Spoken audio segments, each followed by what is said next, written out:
Salut les furieux! Eh bien, je suis très content de vous retrouver aujourd'hui pour une nouvelle vidéo. Vous voyez, aujourd'hui, on va parler hélico. Et oui, en ce moment, les hélicos, et surtout les hélicos GPS, ont le vent en poupe.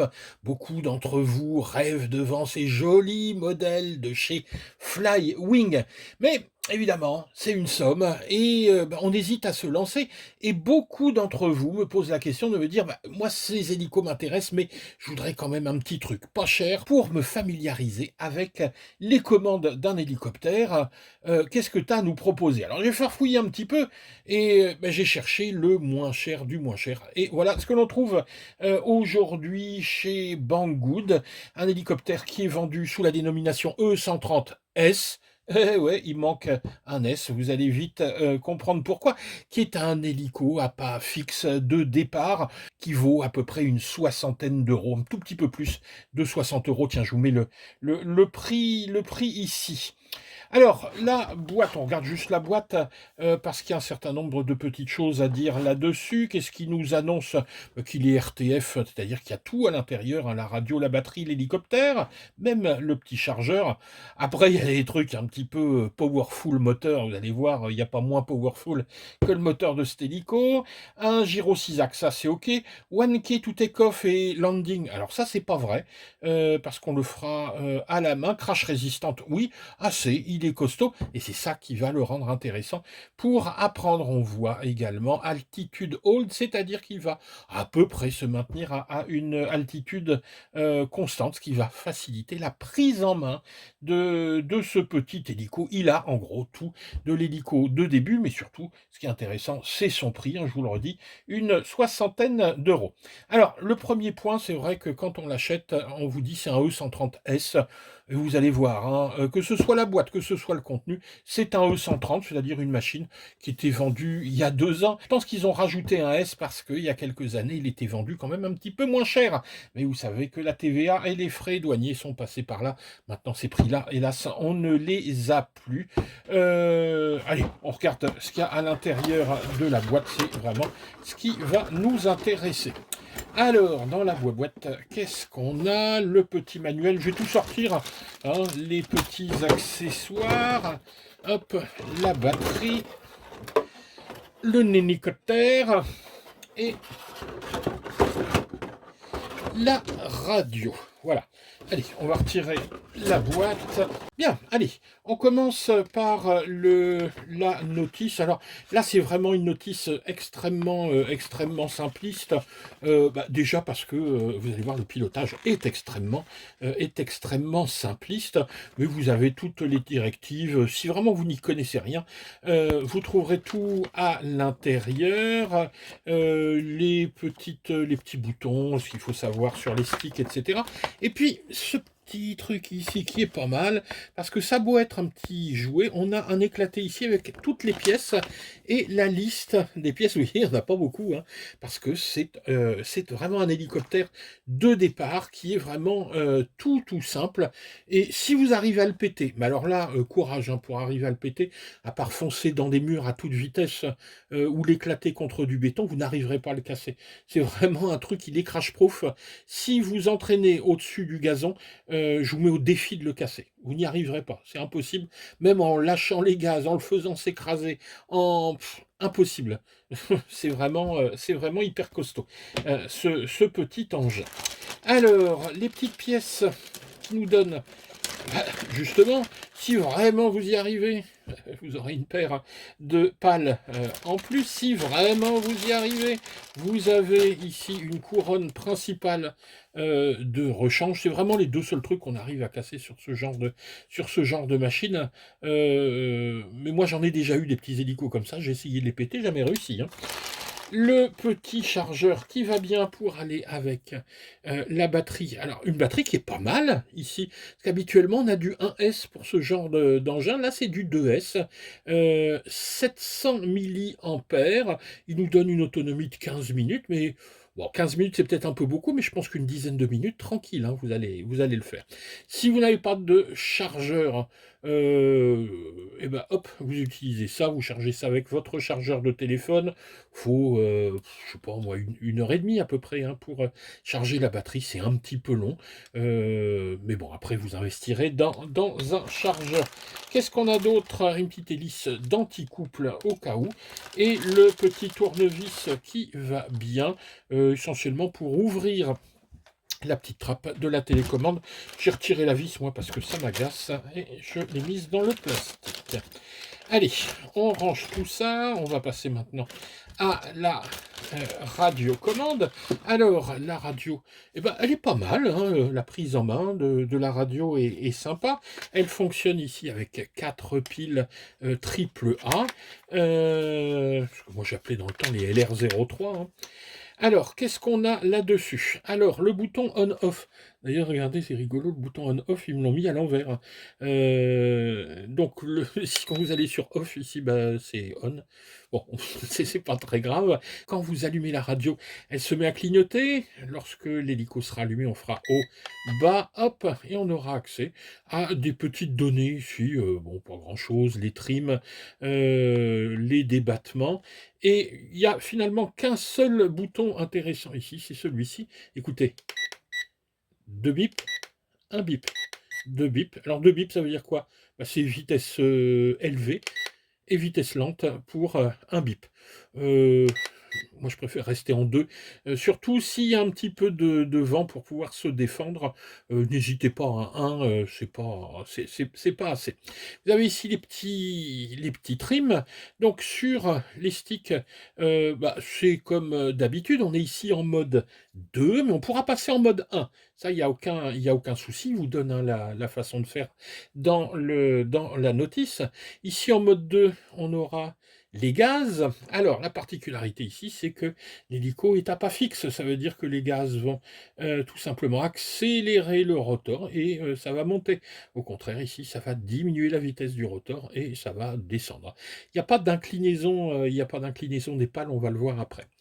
Ici, on va pousser le nez de l'hélico vers le bas, il va alors avancer. Ici, on va pousser le nez de l'hélico vers le haut et la queue vers le bas, il va reculer. Ici, on va incliner à droite l'hélico, il va aller à droite. Ici, on va l'incliner à gauche, il va aller à gauche. Et de l'autre côté, ici, c'est la rotation sur soi-même. Ici, donc l'hélico aura ce mouvement.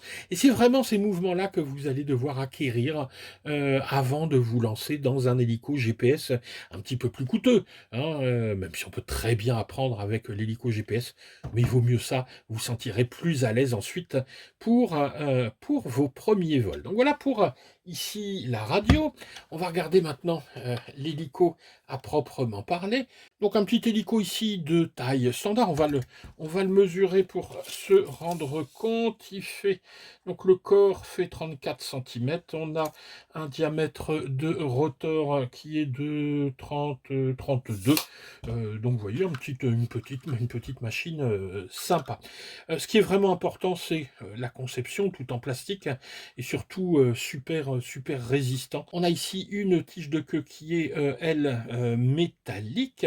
Alors, on va regarder un petit peu ce qu'il y a à l'intérieur. Alors, première chose, c'est que la canopie, elle est fixée sur des petits ergots et vous voyez, on a des petites pointes comme ça, décoratives, qui sont bien pénibles et qui n'auront qu'une envie, eh ben, c'est de se sauver. Vous allez les perdre. D'ailleurs, rien qu'en ouvrant, j'en ai déjà perdu une. Allez, on retire donc la petite canopie et puis on va pouvoir voir ce qu'il y a dans ce petit zozor. Alors, comme je vous le disais, il est ici motorisé par un petit moteur, hein, qui est vraiment pas très puissant, un petit Brucht ici de taille 50. À l'arrière, l'anticouple est donné par là aussi un tout petit moteur, c'est un 85-20 Brucht également. On a deux servos ici qui vont permettre de bouger ici le plateau. Alors évidemment, étant donné qu'on n'a que deux servos, on n'aura pas de contrôle du pas ici, hein, on n'aura que les inclinaisons avant, arrière, droite et gauche. Tout ça sera contrôlé par cette petite carte de vol qui fait absolument tout, qui fait ESC, qui fait carte de vol, qui fait récepteur, un petit truc 3 ou 4 en un. Alors, évidemment, si ça grille, il faut tout changer, mais bon, les prix sont pas énormes. On voit aussi un petit dissipateur thermique, hein, si vous utilisez ça alors qu'il fait chaud, ça permet de dissiper un petit peu la chaleur. La tête de rotor, évidemment, est en plastique. Mais bon, on va pas s'attarder sur, quand je vous dis, hein, le truc, il est quasiment indestructible. Alors, le premier point, quand on va le brancher, donc vous voyez que la batterie se glisse ici et tout simplement là. Mais je voulais vous montrer quelque chose. Alors, je remets vite fait la canopie. Hop, voilà, c'est fait. Alors, la première chose, quand on va brancher l'hélico, il y a un truc, moi, qui m'a étonné. Alors, ici, on va le voir parce qu'on est à l'intérieur. On voit que ça clignote. Quand vous êtes à l'extérieur, vous avez l'impression qu'il ne s'est rien passé. Moi, le premier essai, je l'ai fait dehors et je voyais strictement rien. Donc, ici, on voit quand même que ça clignote. Alors, ce qu'on va faire, c'est allumer la radio et on va faire haut et bas. Hop, et vous voyez, ça a arrêté ici de clignoter. Donc, une fois qu'on est comme ça, on va être prêt à partir. La seule petite chose, c'est qu'il nous faudra faire une petite calibration pour indiquer l'horizontale à l'hélicoptère. Donc, vous allez le poser sur un endroit qui sera bien horizontal et vous allez amener vos sticks sur les côtés. Donc, on va essayer de voir le clignotement s'effectuer. Je vais étendre un petit peu la lumière. Hop. Attention, sur le côté, tac, voilà, il se met à clignoter, et hop, voilà. Donc là, à partir de là, il est calibré. Une fois qu'on est là, je pousse un tout petit peu ma boîte, je vais faire attention. Hop, on va pouvoir décoller, en tout cas, on va pouvoir démarrer les moteurs, je ne vais pas le faire décoller ici, en écartant, comme ça, les deux sticks. Alors, on y va, hop. Voilà. Alors si je fais rien, au bout de 2-3 secondes, hein, il s'arrête. C'est-à-dire que là, j'ai 2-3 secondes pour décoller. Pour décoller, il me suffira de monter les gaz et il va alors partir. Il vous faudra alors piloter l'appareil pour atterrir. On descendra et lorsqu'il a touché le sol, au bout de 2 secondes à peu près, les moteurs vont s'éteindre. Donc voilà un petit peu pour la mise en route de cet engin, ce petit E130, vous voyez, un hélicoptère tout simple, pas cher. Maintenant, reste à voir s'il est facile d'utilisation. Pour l'intérieur, moi j'ai tendance à vous le déconseiller parce qu'il est un petit peu grand, donc si vous voulez voler dans la maison, c'est pas tout à fait ça. À l'extérieur, il va être limité au jour sans trop de vent. Si vous avez la possibilité de voler dans un gymnase, ça c'est pareil, mais ça c'est pas évident, c'est pas toujours évident d'aller dans un gymnase ou dans une grande enceinte pour voler, mais à l'extérieur ça vole très bien, condition qu'il n'y ait pas trop de vent, et c'est ce qu'on va aller voir tout de suite. En attendant, si la vidéo vous a plu, pensez à mettre un petit pouce vers le haut, pensez à vous abonner.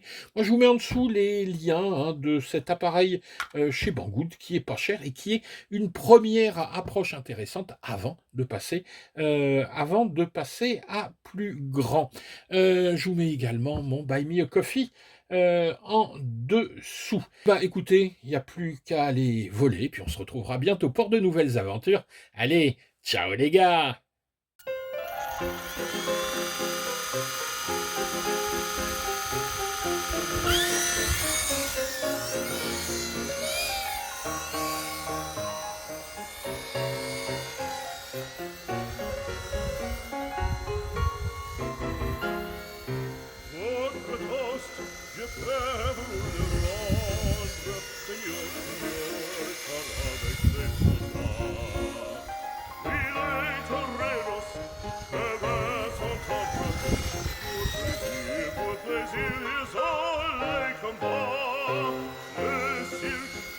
Plein ce jour de fête, le cirque est plein.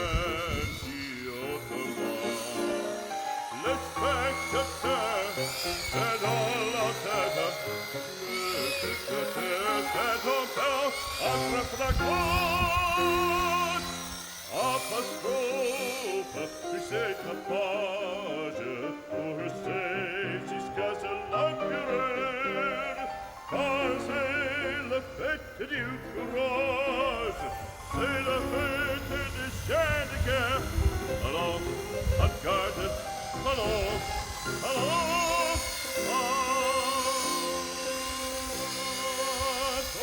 toréador, en garde, toréador, toréador. Et songe bien, oui, songe combattant, que le noir te regarde, et que l'amour t'attend, toréador, l'amour t'attend.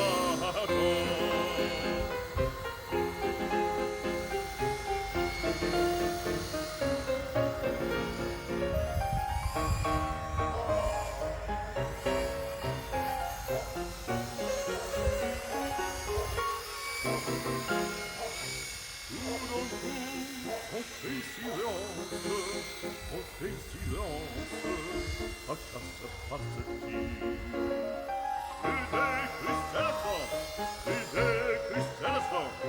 Le taureau se lance en bannissant à disourir.